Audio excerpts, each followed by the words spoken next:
As we heard, we agreed on the 2020 target 2 years ago.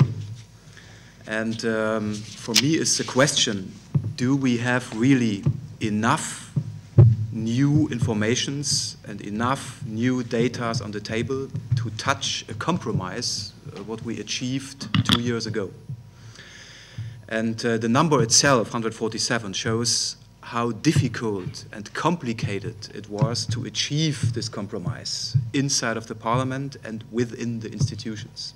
I cannot really understand, if we accept the super credits on the Cars Directive, why we shouldn't accept it in the Vans Directive. From my point of view, we should have it in both or not at all. Yeah. So it seems to me, if we're talking about always the same technologies used for passenger cars than in the vans, so that's why it's for me not logical to accept it on one thing and not on the other thing.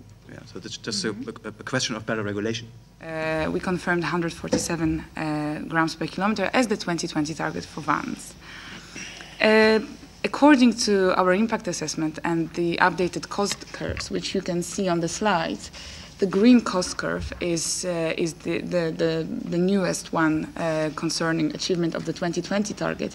You can see it is lower than the previous cost curves, meaning that we, according to the updated knowledge, we know that we can reduce CO2 emissions at lower costs, meaning that we have new technologies, or the technologies that were available back in 2009 or 2010 are cheaper, and we know that we can that we have even a larger reduction potential. And I would like to compare some numbers to check if we are on the right way to do this in avoiding CO2 emissions in road transport.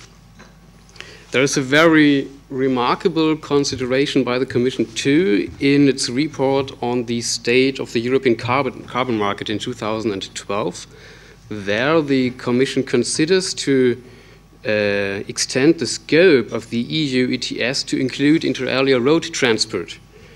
And I think this consideration, if we follow this path, would be a major step towards a strategy to avoid greenhouse gas emissions in as many sectors as possible and as efficient as possible, because there we would have abatement costs in the same magnitude across all sectors. That if we want vans fit for the future, this regulation is simply not adequate.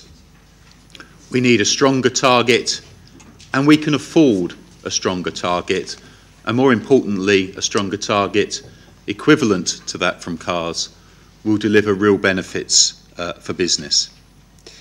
It would lower the costs of ownership of using vans and owning vans, and it would make our companies more competitive. It would also extend the market for fuel-efficient technologies, which are being produced very effectively by supplier organisations all over Europe, and will extend the market for those technologies, enabling them to reach a larger scale and enabling them to reach a bigger share of the market. This proposal is trying to work or to influence the supply of the vehicle in order to force manufacturers to offer innovative technology rather than to influence the demand of the vehicle. And I believe that this approach is, in a certain sense, very difficult to be followed, because we started in Iveco to develop electrical vehicles since the year 1986, the first prototype. But starting from the year 2009, we put the Iveco Daily electric in the market, in our product portfolio. And so far, we have sold just in 3 years 57 units, 57 vehicles of this type of vehicle.